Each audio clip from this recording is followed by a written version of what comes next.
Fala pessoal, seja muito bem-vinda, seja muito bem-vindo a mais uma aula de física. Hoje eu quero falar com vocês sobre dilatação térmica nos sólidos, tá? Mais especificamente a dilatação linear. Então bora lá para a lousa para a gente entender esse assunto que, vez ou outra, tá caindo na prova do Enem. Bora lá comigo. Bom, para a gente começar a entender dilatação, a gente precisa se perguntar primeiro assim, o que é que acontece lá dentro de um objeto quando eu vario a temperatura dele? Essa é a pergunta inicial, tá? Então, vamos fazer aqui o nosso exercício mental. Imagina que eu tenho uma barra aqui, uma pequena barra de um material qualquer, tá? Esse material pode ser até um bom condutor térmico, tá? Por exemplo, os metais. E essa barra aqui, quando eu variar a temperatura dela, ou seja, quando eu tiver um aumento de temperatura, tá? Tiver uma variação de temperatura, o que é que vai acontecer lá no interior dessa barra? Isso é o que eu quero responder, para a gente começar a entender a tal da dilatação térmica. Então, bora aqui, para a gente dar um zoom, para a gente entender melhor o que é que vai acontecer aqui dentro. Lá dentro da barra, na estrutura aqui dessa barra sólida, a gente vai ter aqui um conjunto de átomos, de partículas, que vão estar interagindo, tá? Através das forças intermoleculares, tá? Essas forças intermoleculares acontecem aqui, por exemplo, entre os átomos, entre os prótons, entre os nêutrons, enfim, entre as partículas que constituem toda essa estrutura. O interessante para a gente é que essas forças intermoleculares, pessoal, elas vão se comportar como um sistema oscilatório. Porque o que é que acontece? Essas partículas, elas não estão aí paradinhas, lindas e maravilhosas, tá? Elas têm um certo grau de agitação, tá? E esse certo grau de agitação é o que a gente define até como a nossa medida de temperatura, ou temperatura, tá? É o grau de agitação com que as moléculas estão ali vibrando. E essa vibração acontece como se fosse um sistema oscilatório. Ela vai para um lado, ou seja, se aproxima, e depois elas vão se afastando, tá? E a gente pode representar essas forças intermoleculares como se elas fossem molas, tá? Então a gente pode imaginar que essas partículas estão presas aqui, por pequenas molas, tá? Já que um sistema oscilatório é semelhante a essas forças intermoleculares, tá? Então a gente teria aqui, todas as moléculas interligadas por pequenas molinhas, tá? E aí a gente vai começar a entender o que acontece se eu variar a temperatura desses caras, tá? Então, bora lá. Vamos lá. Imagina a seguinte situação. Eu estava com uma certa temperatura e existia esse grau de agitação dessas partículas. Elas se aproximavam uma da outra, depois se afastavam, devido a forças de repulsões e de atrações, como se tivesse uma mola que quando comprimida ia afastar uma da outra e que quando esticada ia aproximar uma das outras novamente, tá? Então vou representar aqui embaixo uma situação. Se a gente imaginar aqui, duas moléculas, duas partículas dessa, tá? A gente teria um ponto de equilíbrio aqui, tá? Vou colocar bem aqui o ponto de equilíbrio, certo? Esse ponto de equilíbrio seria aquele ponto central, onde a mola não estaria nem deformada, nem esticada, nem comprimida, não é isso? A mola não estava deformada. Mas o que é que acontece, então? A nossa partícula iria vibrar em torno desse ponto central, tá? Só que aí, quando ela se aproximasse, tá? Quando ela estivesse aqui próxima uma da outra, vai surgir forças que vão tentar puxar ela para a posição de equilíbrio, tá? A gente vai chamar isso de força de repulsão. Essa força de repulsão, ela vai fazer com que essa partícula volte para a posição de equilíbrio. E aí, lembra, é um sistema oscilatório. Vai passar e vai para o outro lado, tá? Então, no segundo caso, o que é que a gente vai ter? A gente teria ela desse lado agora. E aí vai surgir uma força que vai puxar essa partícula em direção ao ponto de equilíbrio, tá? Tá aqui. Essa força seria uma força agora de atração, puxando o objeto para o ponto de equilíbrio. A atração, tá? Tá aqui. Só qual é o detalhe? Essas forças, elas não são bem equilibradas, tá? As forças de repulsão, elas têm mais intensidade, elas são mais fortes do que as forças de repulsão. Então, imagina assim, tá oscilando, tá? Vai para um lado, vai para o outro. Só que quando ela vai para um lado, ela é afastada uma da outra com mais força do que ela é puxada. Então é como se a minha mola, à medida que o tempo passa, fosse se alongando, se deformando cada vez mais. Então, o que é que a gente pode concluir aqui?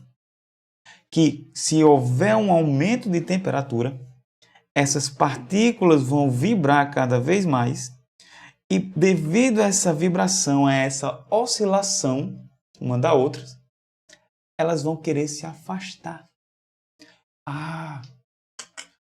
Quando eu aumento a temperatura, as partículas, a estrutura de dentro de um material, ela tende a se afastar uma da outra. E quando elas se afastam, elas aumentam as suas dimensões, ela altera as suas dimensões. Que nesse caso aqui é só uma, a gente vai ter um aumento no caso do seu comprimento. Entendeu? Então, a dilatação térmica ocorre porque existe esse movimento de se afastar e de se apertar, né? De se aproximar e de afastar as partículas uma da outra, só que a força de afastar, de repulsão, é maior do que de atração. E na medida que o tempo passa, elas vão ficando cada vez mais longe uma da outra. Show de bola, professor. Agora eu entendi. Aumento de temperatura faz com que as partículas se afastem mais uma da outra, e é isso que causa uma dilatação térmica dos materiais. Show de bola. A próxima pergunta é a gente tentar relacionar as grandezas físicas envolvidas nessa dilatação para a gente extrair alguma equação disso tudo, tá? Então a gente vai começar fazendo o seguinte. Vamos pegar uma barrinha de ferro, tá? Ou melhor, uma barrinha, enfim, pode ser um metal, um condutor. E essa barra, eu quero que ela tenha um comprimento inicial. Então, eu vou dizer que essa barra tem um comprimento inicial L0. L0 medida em metros, tá? Sei lá, 20, 30 centímetros. Enfim, unidade é o metros, né? E aí, o que é que acontece? Nesse instante, nesse momento, existe uma temperatura inicial. As partículas estão vibrando ali dentro, tudo bonitinho. Ela está com um comprimento inicial. Aí, o que é que acontece?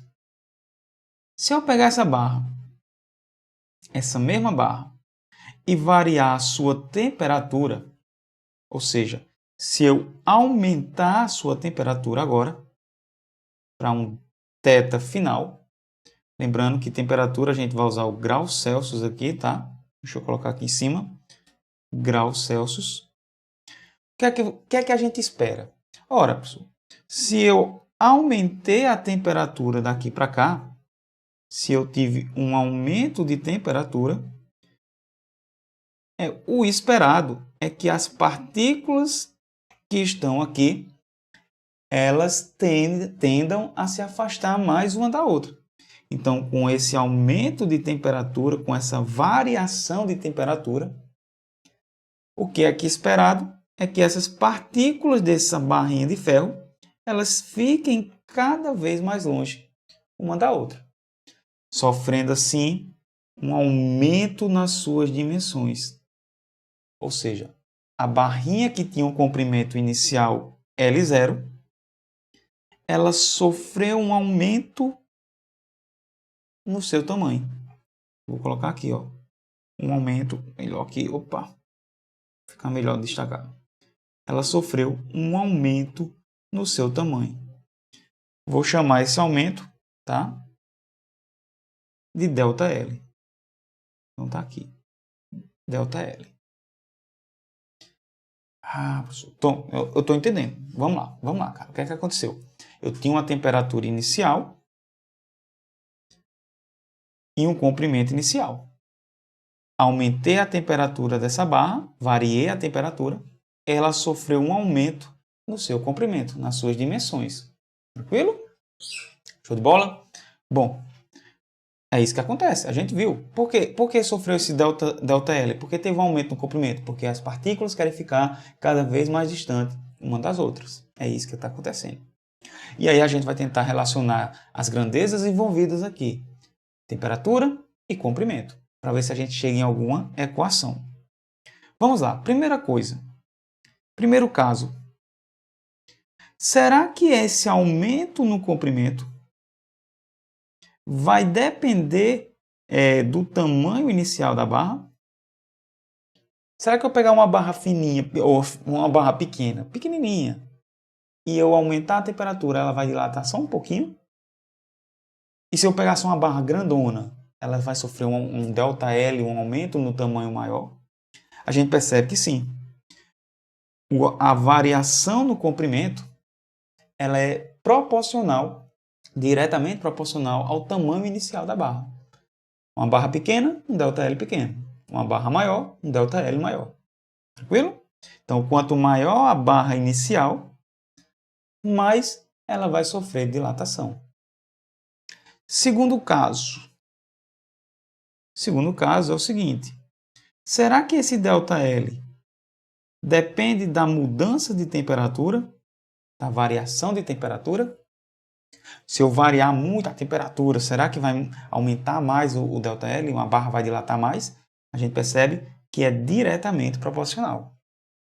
Pense assim, se eu aumento muito a temperatura, as partículas vão vibrar mais, vão querer se afastar mais uma da outra, então eu vou ter uma dilatação maior, um ΔL maior. É por isso que o ΔL é também diretamente proporcional à variação de temperatura. Só falta a gente encaixar alguma coisa aqui, uma última coisa, na verdade, né? Que é o quê? O material. O material. Tá? Será que o material vai interferir nessa variação de temperatura? Será que se eu pegar um material que ele é um bom condutor térmico, metais, por exemplo, será que esse material vai influenciar no aumento da temperatura, na dilatação? E a gente percebe que sim, tá? Existe uma relação direta com uma constante, tá? Que caracteriza o material. E a gente já vai definir essa constante K, que eu estou chamando de K por enquanto, tá? Então vamos juntar tudo isso que a gente conseguiu relacionar aqui para transformar tudo isso numa equação, tá? Então o que é que vai ficar? A primeira equação que a gente vai ter é o seguinte. O ΔL, o aumento do comprimento de uma barra, ele é igual ao comprimento inicial, depende do comprimento inicial, depende da variação de temperatura, não é da temperatura, é da variação, e depende, cara, da constante de proporcionalidade para que isso seja uma igualdade. E essa constante de proporcionalidade, que a gente vai chamar de alfa, é o que a gente define como coeficiente de dilatação térmica linear.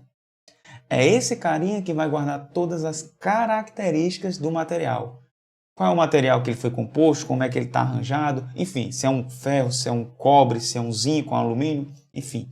Esse coeficiente vai guardar todas as características do material. Show de bola?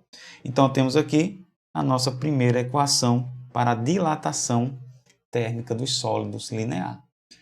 Deixa eu destacar aqui ponto a ponto. Quem é o Δθ, pessoal? Isso daqui é variação de temperatura, né? Variação da temperatura.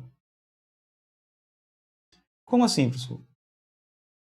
Ora, vocês lembram que variação, o delta, é eu pegar temperatura final, no caso, menos temperatura inicial. Está aqui. Isso é variação. Quem é o L0?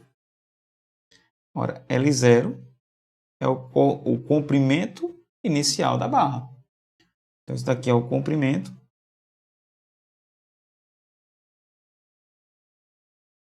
inicial. Tô entendendo. Quem é o alfa? Ah, esse daqui é especial, né? Esse carinha aqui é o que guarda as características do material. Ele é o coeficiente de dilatação térmica.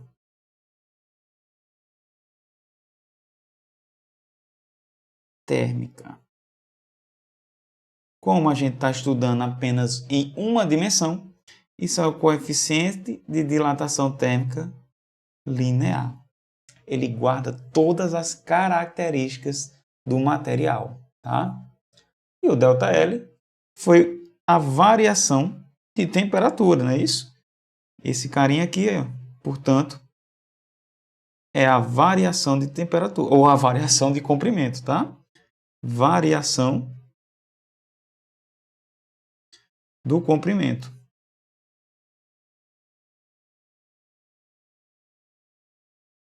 Tranquilo? Então tá aqui a equação que a gente tem para trabalhar na dilatação. ΔL é igual a alfa L0 Δθ, tá? Então você entendeu aqui, não decora isso, tá? Entenda o processo. Se eu aumento a variação de temperatura, eu aumento o ΔL. Se a barra tem um comprimento maior, o ΔL também é maior. Se o material é mais favorável, ou seja, se ele conduz bem o calor, né, é um bom condutor térmico, o coeficiente de dilatação térmica dele é maior e aí ele dilata mais fácil, porque as partículas vão vibrar mais dentro deles, tá bom? Então tá tudo aqui. Olhando para essa barrinha, pessoal, o que é que eu posso dizer aqui do meu L final? Ó, esse comprimento final aqui da barra, que eu vou chamar de L. Quem é L? Deixa eu descer esses caras para cá, organizar isso aqui. Quem é L, pessoal? Olhando para esse desenho, eu posso dizer que o comprimento final da barra é o comprimento inicial mais aquilo que aumentou, o ΔL, não é isso? Está aqui, ó. L final da barra, o tamanho final da barra, ele é o tanto que a barra tinha mais o que ela aumentou. Foi isso que a gente fez? Ó.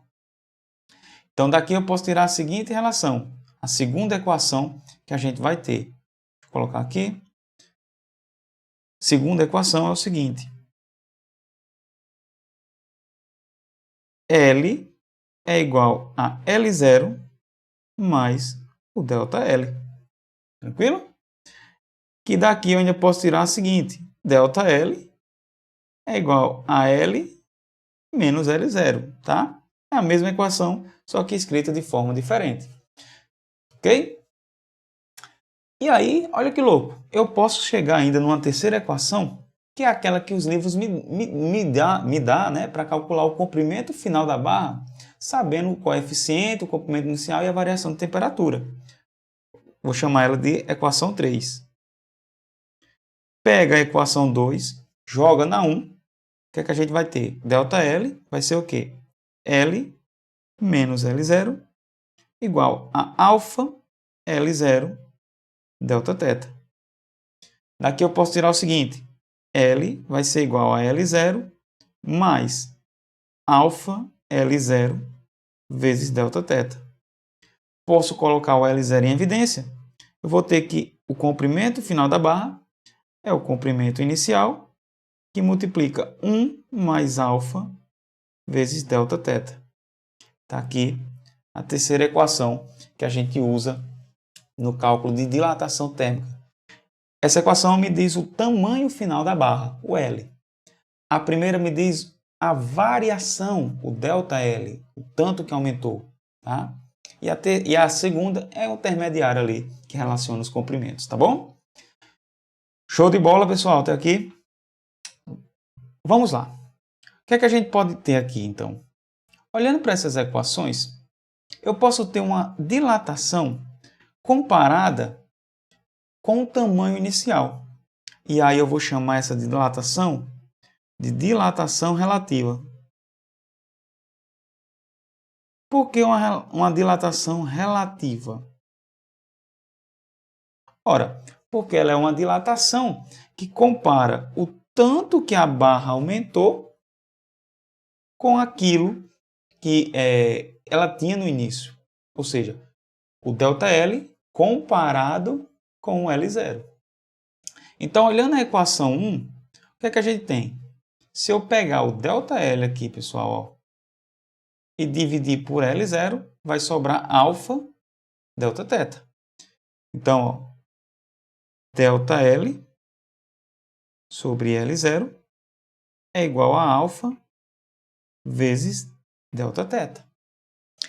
Essa relaçãozinha aqui, ó, é o que a gente está fazendo, comparando o quanto que a barra aumentou se comparado com o tamanho inicial dela, tá?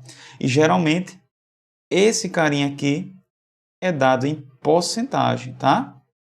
Sei lá, a barra aumentou 0,05 se comparado com o seu tamanho inicial, ok? Então isso daqui geralmente é dado em porcentagem, beleza? Tranquilo? Show de bola? Só para a gente entender que existe sim essa dilatação relativa para a gente fazer alguns cálculos, tá certo? Então, ΔL sobre L0 é igual a alfa vezes Δθ. Isso tudo é a mesma coisa que olhar uma dilatação em porcentagem, tá certo? Outra coisa que a gente tem que estudar é a unidade do coeficiente de dilatação, a unidade do alfa, tá? Vamos lá, vamos entender qual é a unidade do alfa. Se eu olhar aqui para essa equação 2, eu vou isolar o alfa. O que é que vai ter? ΔL sobre L0 vezes Δθ. Então, alfa é igual a ΔL dividido por L0 vezes Δθ. Ora, se a gente lembrar, pessoal, unidade de comprimento, a gente mede em metros. Então, ΔL é metros e L0 também é metros.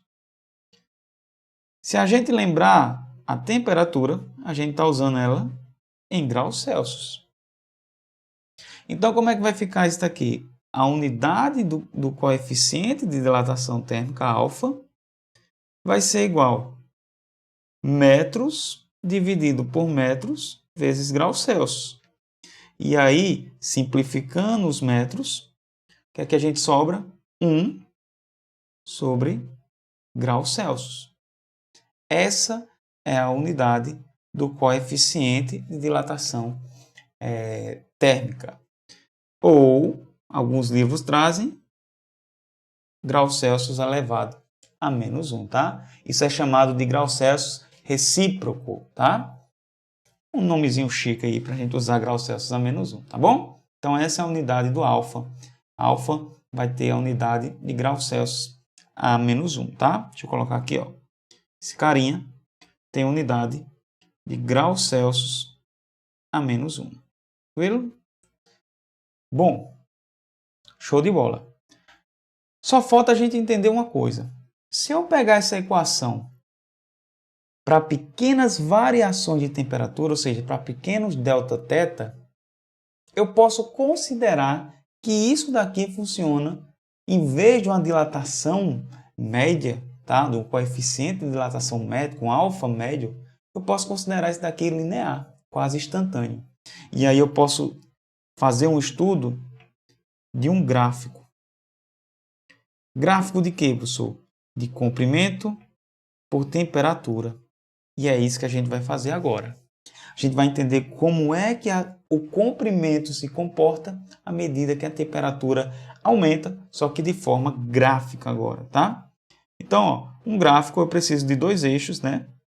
Um gráfico plano, preciso de um eixo aqui na horizontal e um eixo na vertical.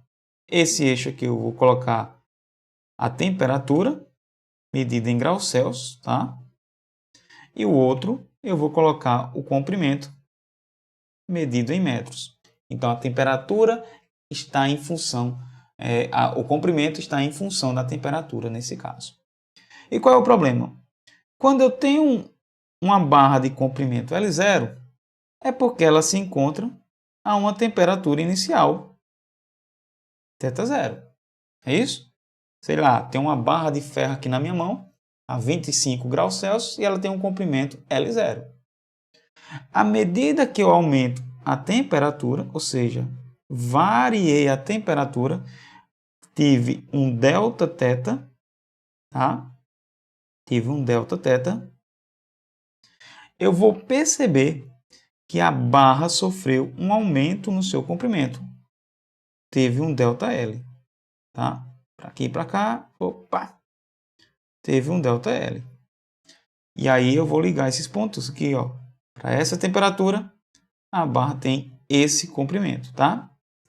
Se eu ligar esses pontos, a gente vai perceber que eu tenho uma equação linear quase, tá? Uma equação linear, uma reta aqui. Então, eu estou dizendo para vocês que o gráfico me mostra que o comprimento dessa barra está variando de forma linear à medida que a temperatura está aumentando. Claro, considerando esse θ aqui, essa variação de temperatura um pouquinho pequena, tá? Para algumas regiões. Mas o interessante aqui, além da gente ver esse comportamento linear, é a gente olhar para essa relação aqui, ó, desse ângulo.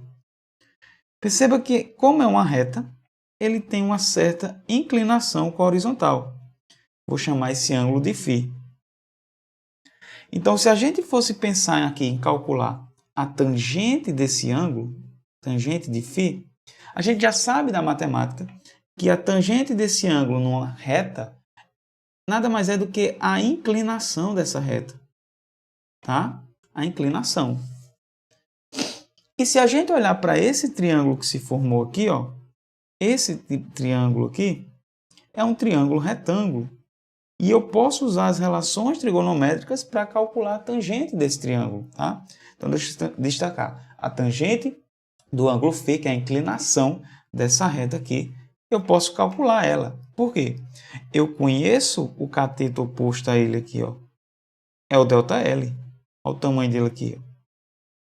E eu conheço o cateto adjacente, que foi quem? O Δθ, que é a variação de temperatura. E aí, como eu sei que tangente desse ângulo, tangente de φ, é cateto oposto, ΔL, sobre cateto adjacente, Δθ. Mas, cara, olha que legal, velho. Volta aqui para cima. Quem é, na equação, cadê a equação 2? Quem é ΔL por Δθ? É alfa vezes L0. Ah, professor, então volta aqui. Essa inclinação é o alfa, o coeficiente de dilatação, vezes o comprimento inicial. Então, quando eu olho a inclinação de uma reta, no fundo eu estou olhando alfa vezes L0. A inclinação dessa reta, a tangente do ângulo φ, vai me dar justamente o valor de alfa vezes L0, coeficiente de dilatação linear. Então, a gente já sabe que quem tem mais coeficiente tem mais facilidade para dilatar. Então, se eu pegar uma reta com uma inclinação maior, é porque o coeficiente de dilatação dela é maior e ela vai dilatar mais para as mesmas variações de temperatura. Quanto mais inclinada for essa reta, mais o nosso objeto, nosso material, sofre dilatação. Cara. Olha que legal. Olha a matemática envolvida aqui no processo, tá? Não é apenas decorar as coisas que a gente faz lá, tá?